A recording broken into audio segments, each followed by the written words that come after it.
So in the last movie you learn about SQL injection and how you can prevent it. Now in this movie we will use PDO named parameter in order to prevent SQL injection. So let's do it.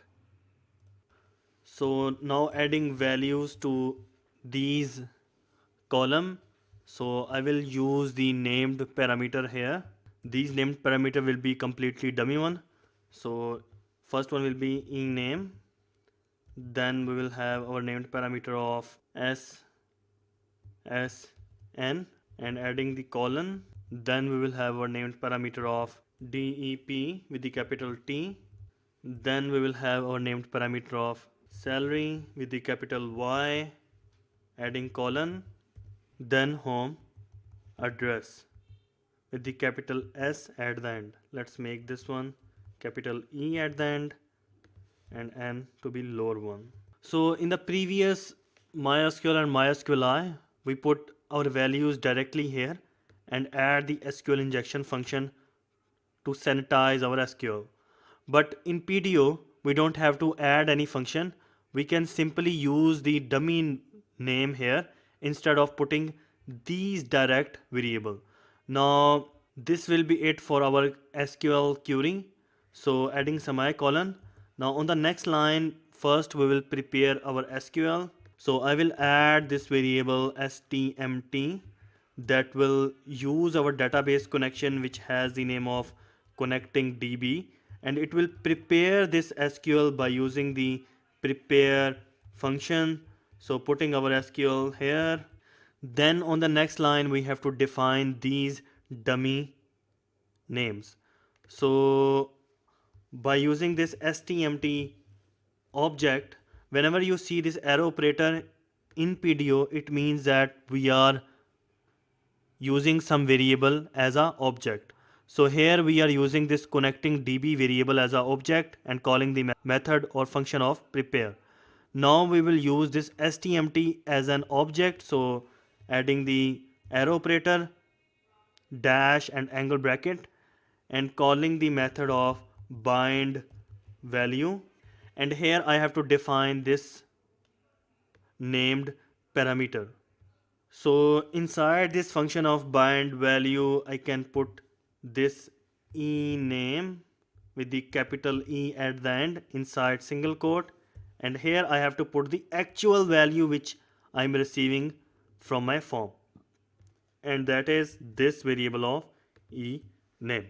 Then same like this we will define another named parameter. So calling the method of bind value and defining this named parameter of ssn, this named parameter, and adding the colon here. Also we need colon here.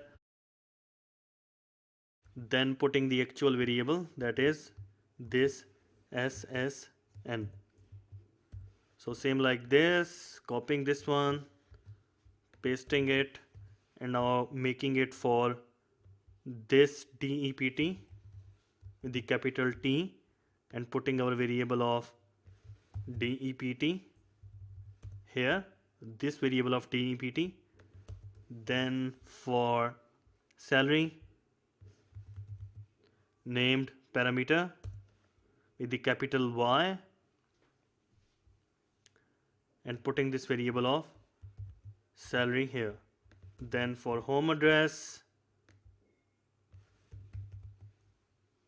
with the capital S at the end and putting the variable of home address. So I use these type of style on these named parameter. Instead of ename, you can add some other dummy variable. You can add your own name. So I can make it ename Jazib if I like, but I have to put the Jazib here as well to define this one completely.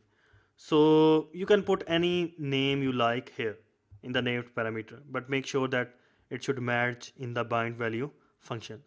So after binding my value, I can have this variable execute, and that variable use this stmt object and call the PDO method of execute. So that's it for inserting our data inside our database. So on the next line I will have this if condition in which I can put this execute variable, and I can say that if this execute true, if it's successful, then you should echo one message, record has been added successfully.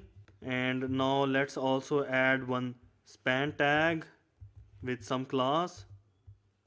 So the class I'm gonna use will be success, adding the ending of span tag here. Now let's add the style to this class of success. So in my file of style.css, pasting some style for this class of success right at the end. So I did a color, font family, font size, and font weight. So let's save this file of insert into database.php. So the idea is when we will click on the submit button, all of this code will going to execute. And in case if we add the data inside our table of emp underscore record, then we will have this echo of record has been added successfully. So we are wrapping this whole submit button here, starting from line 3 to line 26. So if I save this one, refresh my page, so giving some employee name of Jazib, social security number, department HR, salary this one, address Sydney, submit my record. You can see I got the error on line 5, undefined e name. So what's the error on line 5? So I wrongly mentioned this field name e name, which is not correct. If I can confirm for my form, so you can see we have this field with the name of e and capital N name. So I have to mention this here, capital N, saving this one. So if I refresh my page and submit the same data again, you can see I got the message, record has been added successfully. So if I click on the browse tab of this table emp record inside this database of record, you can see I got this data in my table. So I make this salary column int type. Let's reconfirm from my structure tab. You can see int 10. So instead of adding the int type, if I add something like characters, so giving some name of Akram, some data, and salary will be nothing, home address, submit my record. You can see it says record has been added successfully.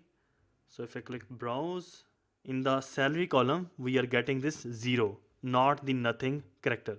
So apply validation on your script so that the user cannot add the characters on these specific columns. So I'm gonna leave that validations to you. Those ones are quite easy and you have the skills to do that.